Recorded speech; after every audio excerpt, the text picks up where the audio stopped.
Bonsoir à tous, merci de nous rejoindre pour ce 22h.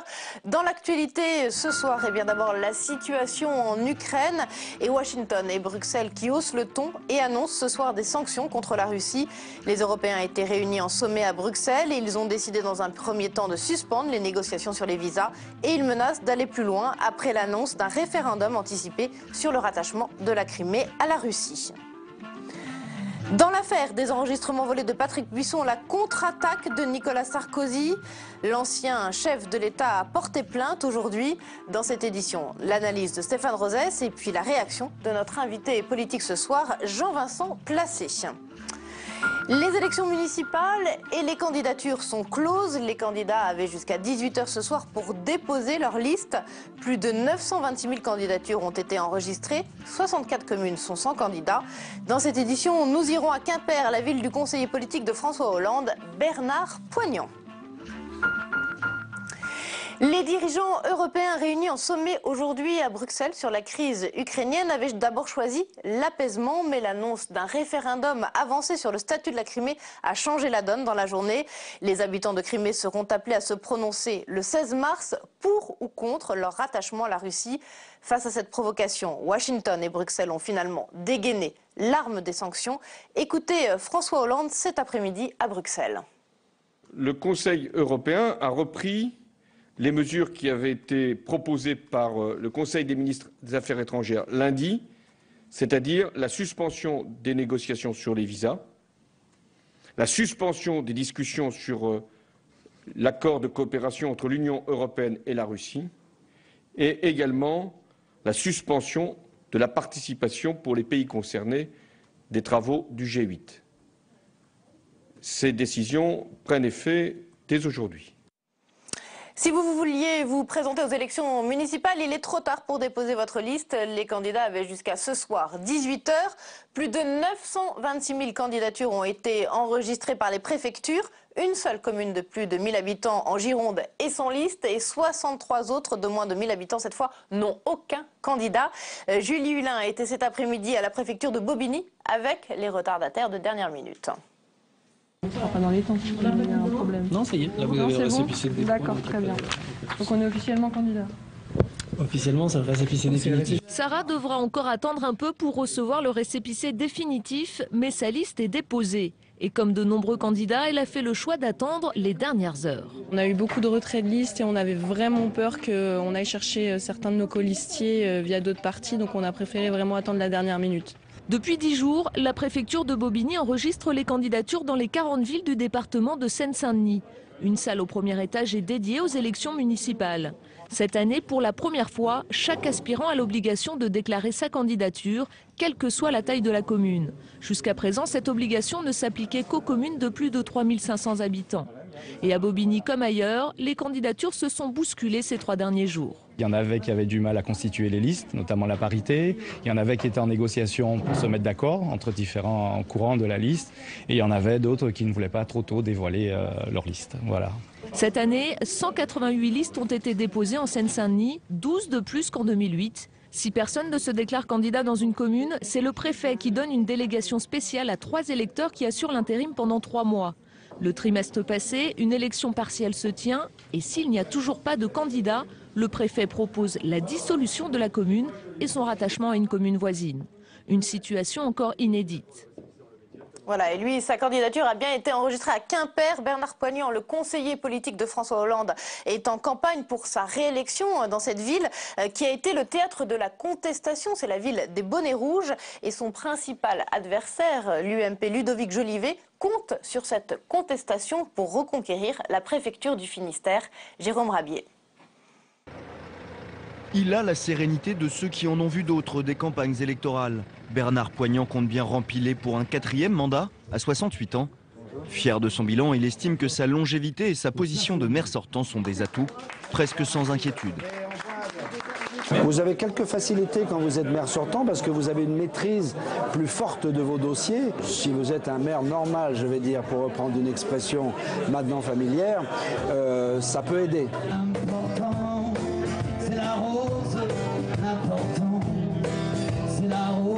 Dans une ville où François Hollande a réuni plus de 65% des voix au second tour de l'élection présidentielle, Pas question de renier cette amitié de 30 ans pour celui qui a un bureau à l'Élysée et un poste de conseiller officieux auprès du président. C'est pour moi extraordinaire de le connaître depuis 30 ans et de pouvoir lui passer des messages, des contacts, le voir, lui écrire, c'est très bien. Sa seule crainte, l'abstention. Et pourtant, on a l'impression que sa campagne commence doucement. Très peu d'affiches de lui en ville, alors que les autres prétendants s'activent. Candidat de la droite, Ludovic Jolivet est à la tête d'une liste commune UMP-UDI. Bonjour. Et lui ratisse le terrain depuis le mois de mai 2013, avec l'étiquette de challenger sur le dos. Ma notoriété est plus faible que celle de Bernard Poignant, mais mon projet est un peu plus novateur que le sien. Par conséquent, le candidat Bernard Poignant ne me fait pas peur du tout. Pour certains, c'est un épouvantail, moi, il ne me fait pas peur, bien au contraire. Rencontre avec les associations, visite de commerce, porte à porte auprès des particuliers, avec un argument phare, Bernard Poignant a fait son temps à la mairie. Bon, mais tout dépend aussi de la passion qu'il y met. À un moment donné, on n'a plus de goût. On peut être fougueux quand on a 20 ans, un peu moins fougueux à 30 ou 40, mais à 50, 70, 80, c'est un peu plus compliqué. Cette envie d'alternance est aussi partagée par Isabelle Lebal, encartée Modem mais à la tête d'une liste indépendante. En 2008, elle s'était maintenue au second tour et compte s'appuyer sur le mécontentement vis-à-vis des partis. Il y a plus qu'urgence à sortir du débat et des affrontements polémiques entre le PS et l'UMP qui, à mon avis, ont fait régresser les choses et pas permis d'avoir une unanimité sur des dossiers importants pour le développement de la ville. Le maire sortant pourra en tout cas compter sur le ralliement des Verts au second tour, qui ont comme d'habitude dans cette ville choisi de partir seuls au premier. La grande inconnue du scrutin sera le vote Front National, puisqu'une liste s'est montée, une nouveauté dans cette préfecture du Finistère traditionnellement modérée, et qui pourrait servir de défouloir pour une population en colère. Et dans le cadre des municipales, ce sondage ce soir sur Strasbourg où se présentent deux sénateurs, le maire sortant Roland Ries et puis Fabienne Keller pour la droite. Les deux candidats sont au coude à coude, 50-50 au second tour selon l'Institut CSA. Et au premier tour, c'est Fabienne Keller qui est désormais en tête dans les intentions de vote, 32% contre 29% pour Roland Ries. Dans l'affaire Patrick Buisson, eh bien, la contre-attaque judiciaire de Nicolas Sarkozy aujourd'hui, l'ex-président de la République intente une action en référé pour atteinte à la vie privée. Une première mesure provisoire d'urgence pour éviter que ne s'étendent les révélations. Julie Hulin. Avec ses enregistrements privés, Patrick Buisson a réussi une chose, indigner toute la classe politique de droite comme de gauche. Et après les révélations, voici venu le temps de la bataille judiciaire. Quand il y a des gens qui se comportent mal, il y a aussi en France une justice. Donc si M. Sarkozy s'estime lésé, alors qu'il dépose plainte. Et c'est chose faite. Dans un communiqué, Nicolas Sarkozy et Carla Bruni ont annoncé qu'ils saisissaient la justice pour atteinte à l'intimité et à la vie privée. Pour attenter à la vie privée de quelqu'un, il faut une volonté de le faire. Il n'a jamais été ni dans la volonté ni dans l'action de Patrick Buisson de porter atteinte à la vie privée de qui que ce soit. Ça, c'est une certitude. Les pires contempteurs de Patrick Buisson ne peuvent pas dire le contraire. Patrick Buisson, décidé à défendre son honneur, a également déposé une plainte contre X pour vol et recel des enregistrements réalisés à l'Élysée.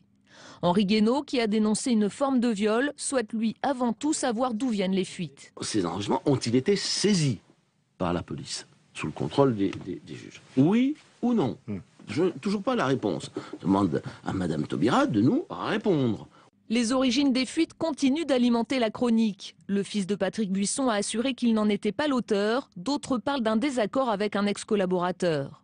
Et pendant que les socialistes réfléchissent à la mise en place d'une commission d'enquête parlementaire, les journalistes du Canard enchaîné ont annoncé qu'ils allaient diffuser de nouveaux extraits des enregistrements. Et on revient sur cette affaire Patrick Buisson avec nos invités ce soir. D'abord Jean-Vincent Placé, bonsoir, merci d'être avec nous. Président du groupe au Sénat, du groupe des écologistes. Avec nous également nos deux chroniqueurs du jeudi soir, Jean-Louis Gombaud pour l'économie. On va parler des chiffres du chômage dans quelques minutes. Et puis Stéphane Rosès, on va revenir ensemble donc sur ces révélations, les enregistrements volés de Patrick Buisson. D'une manière générale, la semaine a été difficile pour l'UMP, avec d'abord Jean-François Copé et les révélations du Point le week-end dernier. Là, les enregistrements volés de Patrick Buisson. L'UMP qui espérait triompher aux élections municipales encore la semaine dernière. Quelles peuvent être, selon vous, les conséquences de ces affaires sur les élections à venir, là, dans 2 semaines et demie? Les élections municipales, dans le prolongement des précédentes, vont sans doute être marquées par des motivations de vote encore plus locales que précédemment. Donc, évidemment, ça entretient le climat. Les partis de gouvernement ne risquent pas de profiter de la situation, mais surtout les effets sont des effets sans doute internes à la droite, car il ne s'agit pas d'un conseiller qui, je dirais, manquant de respect et de déontologie à l'égard de son client, enregistre à son insu, même si c'est pour des raisons ensuite, je dirais, pour écrire des choses, bon, peu importe. Mais là, il s'agit du tenant d'une orientation qui était une orientation qui faisait clivage au sein de l'UMP, hein, puisqu'il était le représentant, je dirais, d'une ligne à droite de la droite maurassienne, assez différente de celle d'Henri Guénaud que l'on vient d'entendre à l'instant. Ça veut dire avec une analyse très différente de la société française, de ses origines, de son identité, de son État et surtout de ce que doit être la droite demain, identitairement, stratégiquement. Et donc, on peut être certain qu'à la fois l'affaire Copé et l'affaire Buisson touchent deux personnalités qui sont justement à droite de la droite et que donc du coup cette affaire, c'est explosif plutôt pour l'après municipal, c'est-à-dire les couteaux risquent d'être tirés sur des questions idéologiques dont l'affaire Buisson et l'affaire Copé seront le prétexte nonobstant la gravité des faits. Mais est-ce que vous pensez, Stéphane, que le moment de l'inventaire finalement de la période Sarkozy est venu? Cet inventaire n'a jamais été fait par l'UMP. Est-ce qu'il va venir là après les municipales? C'est de toute façon le sujet pour toute situation dans l'opposition. En son temps, le PS avait été en difficulté après la défaite de Lionel Jospin parce qu'il était là sans être là, donc les socialistes se disaient que c'était la faute des autres. Du coup, ça fait perdre beaucoup de temps au Parti socialiste quant à la compréhension de ce qui se passe. Et là, c'est pareil pour Nicolas Sarkozy. C'est-à-dire que l'écho de ces affaires, ou même la sortie de ces affaires, a d'autant plus d'importance que justement, la droite est en difficulté pour aller au fond des choses, c'est-à-dire quel est le problème de la France, qu'est-ce qui a marché, qu'est-ce qui n'a pas marché sous Nicolas Sarkozy et comment se représenter à nouveau devant les électeurs, de sorte de proposer un chemin. C'est parce que ce travail n'est pas fait que le climat délétère fait qu'on se demande à partir de quoi va se stabiliser le débat au sein de la principale formation d'opposition. En tout cas, ça renforce la défiance, ces affaires, cette semaine, dans l'opinion publique. Jean-Vincent Placé, j'ai envie de vous demander, finalement, à qui profite le crime ? Personne.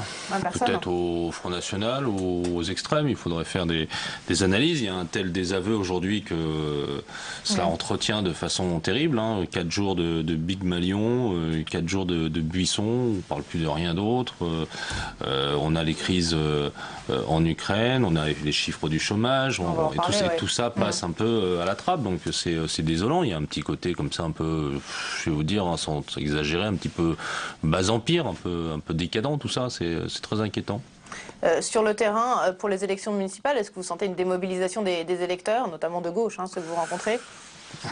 J'essaye pour le coup d'être un peu lucide, ça peut pas faire de mal dans la situation. C'est un peu ce qu'a dit Stéphane Rosès pertinemment, comme souvent, c'est-à-dire que c'est très local. On voit aujourd'hui, d'ailleurs peut-être à part Nathalie Kosciusko-Morizet à Paris, j'ai pas l'impression que quelqu'un met en avant le sujet national. Je crois que c'est peut-être une des rares que j'ai vues, même dans l'ensemble des grandes villes, qui est sur le sujet national. Nous, on fait des campagnes très très locales sur les sujets de la vie quotidienne. Et je trouve que quand le maire ou la maire a un bon bilan, ça tient plutôt bien. Si je regarde les sondages, moi je ne connais pas les résultats, mais ça tient plutôt bien. Et quand en revanche le bilan est contesté, voilà. Après, le vrai sujet pour nous, il faut être très attentif, c'est sur les 10 derniers jours, c'est ce que vous avez dit, c'est l'abstention due peut-être au quart, aux 20% de gens qui veulent donner un petit signal critique, voire négatif par rapport à la politique du gouvernement. Donc cette synthèse-là, elle n'est pas évidente et c'est vrai que sans faire de réponse de Normand, on est un peu à 50-50 là. On va parler un peu de la politique du gouvernement justement.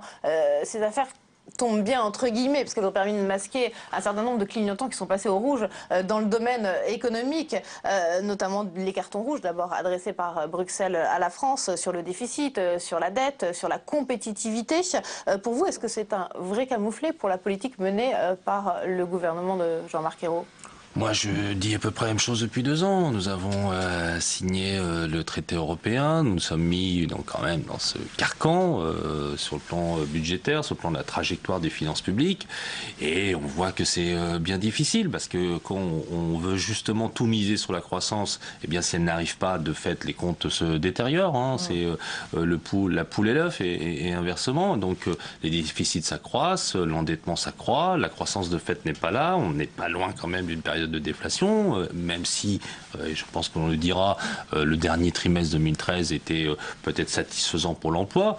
Donc la perspective de cette année sur 0,8-1 de croissance ne va pas dynamiser. Et puisque vous me posez la question sur le pacte de responsabilité, moi je le dis depuis le début, ça ne peut être ni miraculeux ni infamant. D'ailleurs, on parle énormément de ce sujet et je trouve que c'est dommage qu'on ait tout mis dans la discussion, par exemple après le rapport Gallois, sur la question de la compétitivité coût et pas tellement la compétitivité hors coût. Et je trouve que là, il y a un vrai manque de dynamique sur les investissements d'avenir, sur l'aide nécessaire aux PME-PMI, sur essayer de trouver des nouveaux produits à l'exportation. C'est dommage. Vous restez toujours opposé au pacte de responsabilité ?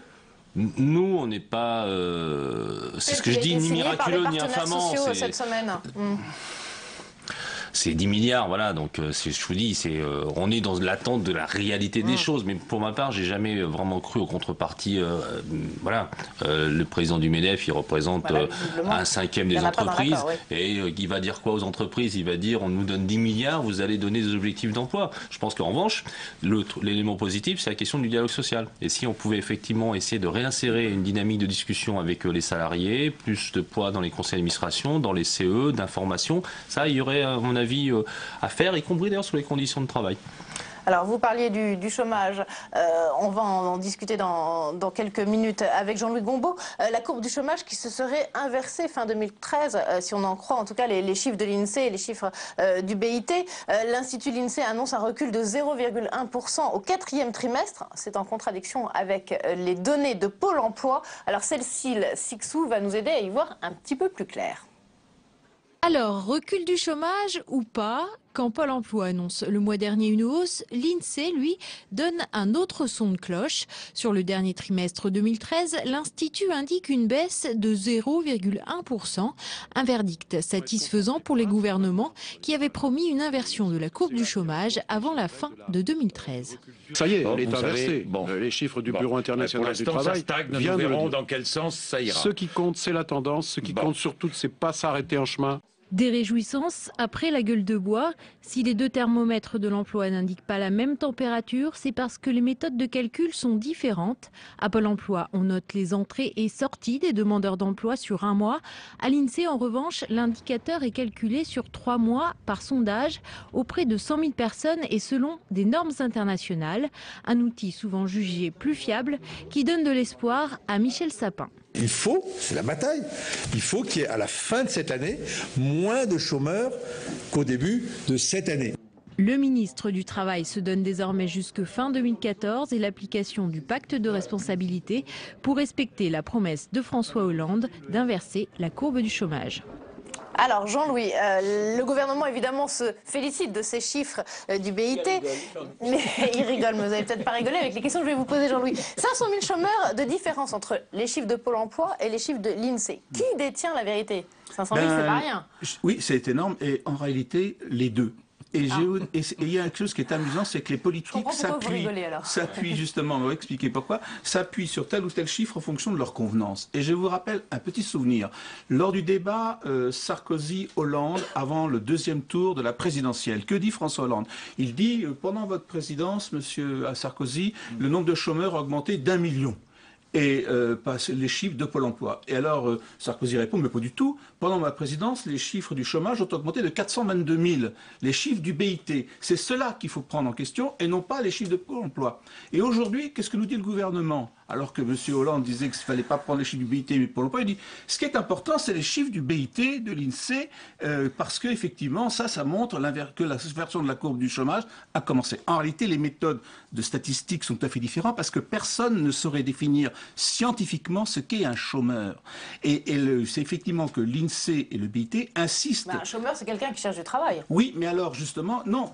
Ça, c'est ce que dit le BIT et c'est ce que dit l'INSEE. C'est-à-dire qu'il axe les statistiques sur la recherche active d'emploi. Mais en France, le Pôle emploi, lui, compte les inscrits au chômage. Et donc, il y a une profonde différence entre les deux. Alors, l'intérêt, c'est que justement, chaque pays à sa comptabilité, on a essayé de faire quelque chose de synthétique qui permette de comparer. Donc l'intérêt INSEE-BIT, c'est de comparer notre taux de chômage, s'il évolue plus vite ou moins vite qu'ailleurs, en prenant exactement les mêmes techniques, sachant que chaque pays, pour sa politique intérieure, prend une technique différente. Et effectivement, de ce point de vue, on peut dire que, d'après le BIT-INSEE, le taux de chômage a été stagnant au cours de l'année 2013 pour la France. Il baisse un peu au 4e trimestre, alors qu'il a augmenté en moyenne dans l'ensemble des pays de la zone euro. Enfin, une baisse de 0,1%, c'est pas une vraie baisse non plus. Bon, alors le chômage, résultat, en France, il baisse ou il augmente? Il augmente. Effectivement, il augmente. C'est-à-dire qu'on ne va pas se focaliser sur un dernier trimestre de l'année 2013. Et quand on prend les chiffres, quand M. Sarkozy arrive, il y a, au sens BIT, il y a 2 200 000 chômeurs. Quand il s'en va, il y en a 2 600 000 au sens BIT. Et aujourd'hui, il y en a 2 800 000. Et effectivement, il monte structurellement. Et ça ne fait absolument aucun doute de ce point de vue, même si, quel que soit le mode de comptabilité. En réalité, on ne connaît pas le chiffre qui va mettre tout le monde d'accord et on ne connaît pas non plus la politique qui va nous mettre aussi tous d'accord. Enfin, cette polémique sur les chiffres, Jean-Vincent Placé, c'est pas terrible non plus. Ça donne toujours un peu l'impression d'un certain tripatouillage sur les chiffres du chômage. Oui, et puis y compris, moi je le dis depuis le début, d'ailleurs je suis très à l'aise, l'histoire de l'inversion de la courbe, de se focaliser, ça n'a pas beaucoup de sens. On ne cherche pas aux gens d'être prévisionnistes ou devins. La réalité, c'est qu'il faut relancer l'économie. Et donc, est-ce que c'est une politique de l'offre qui la permet? Est-ce que c'est une politique de demande? Est-ce que c'est une politique intermédiaire? Oui, et c'est un des problèmes, parce que je pense qu'on ne, je le répète, on ne met pas assez l'accent sur les questions, par exemple, d'infrastructures, les investissements d'avenir. Je ne sais pas pourquoi, on en a parlé l'année dernière pour les 12 milliards, on n'en parle plus beaucoup. La Banque publique d'investissement, ça devait être la magie pour les PME, PMI, on n'en parle pas beaucoup. Enfin, je ne comprends pas pourquoi on focalise le débat sur ce socialisme de l'offre dont on voit immédiatement les limites avec un chiffre très simple. 30 milliards rapportés à la masse salariale française, c'est 600 milliards. Donc ça fait 3-4% sur la masse salariale. Et si on rajoute tous les éléments du coût de production, ça fait un petit pourcent. Dans le débat intra-européen, peut-être que ça permet un peu concurrentiellement de faire quelque chose. Au niveau international, très très peu. Et je trouve vraiment dommage de ne pas faire la politique de filière que nous attendons.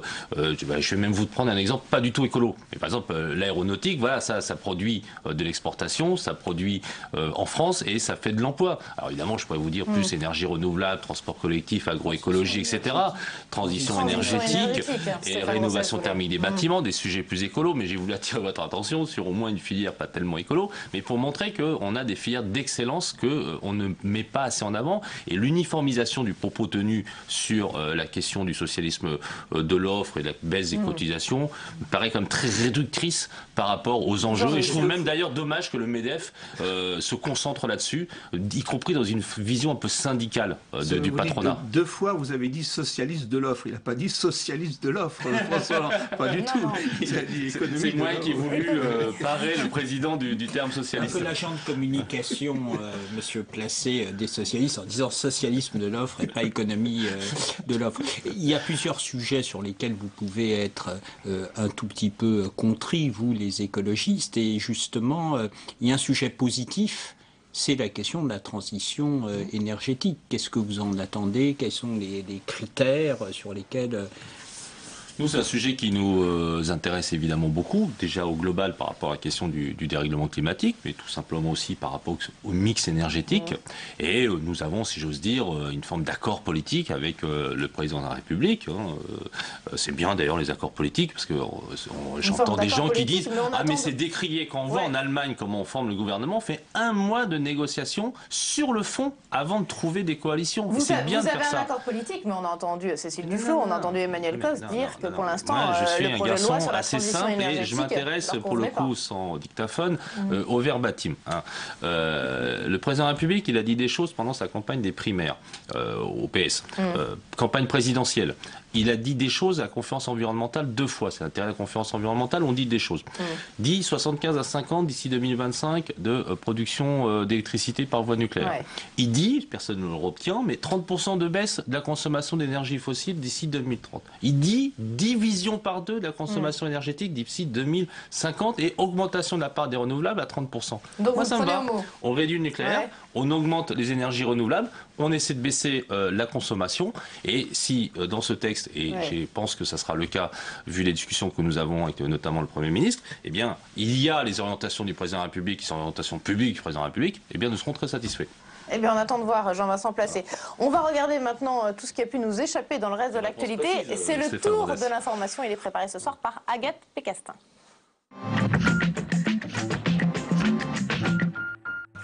Le Parlement de Crimée a fait un pas de plus vers la division.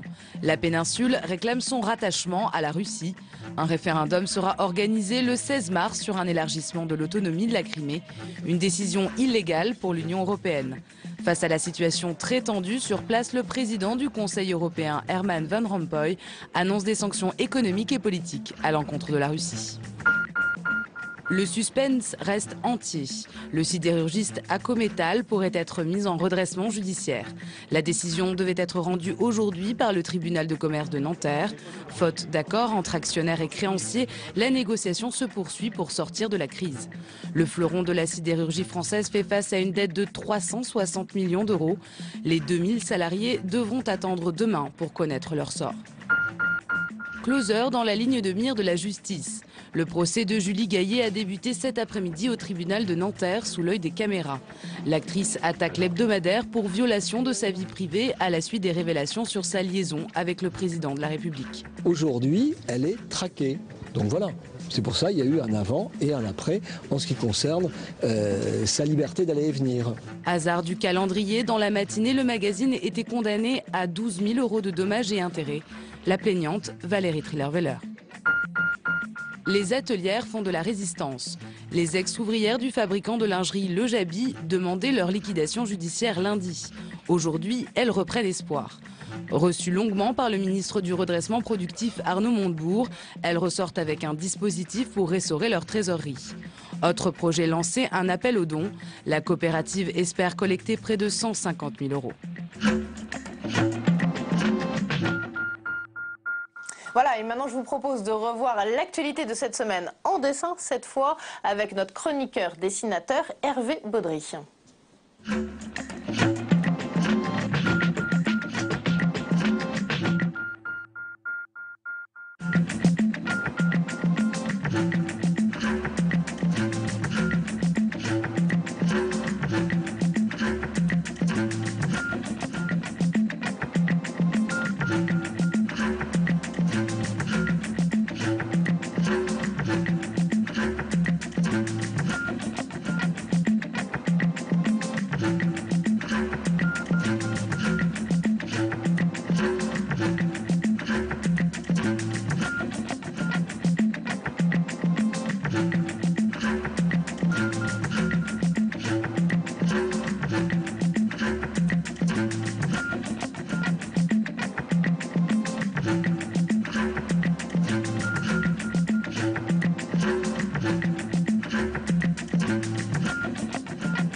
Jean-Vincent Placé, sur la décision de Jean-Pierre Bel de quitter la présidence du Sénat après les prochaines sénatoriales de septembre. Bon, j'ai eu l'occasion de lui dire, il a eu la gentillesse de m'appeler avant l'apparition dans le journal Le Monde.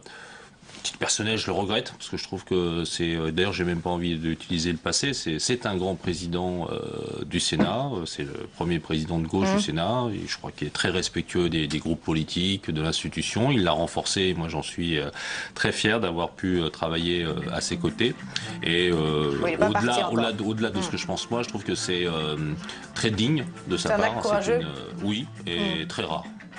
Merci Jean-Vincent Placé d'avoir été notre invité politique ce soir. Merci Stéphane Rosès, merci Jean-Louis Gombaud de nous avoir accompagnés pour cette édition du 22h. Très bonne soirée à tous sur l'antenne de Public Sénat.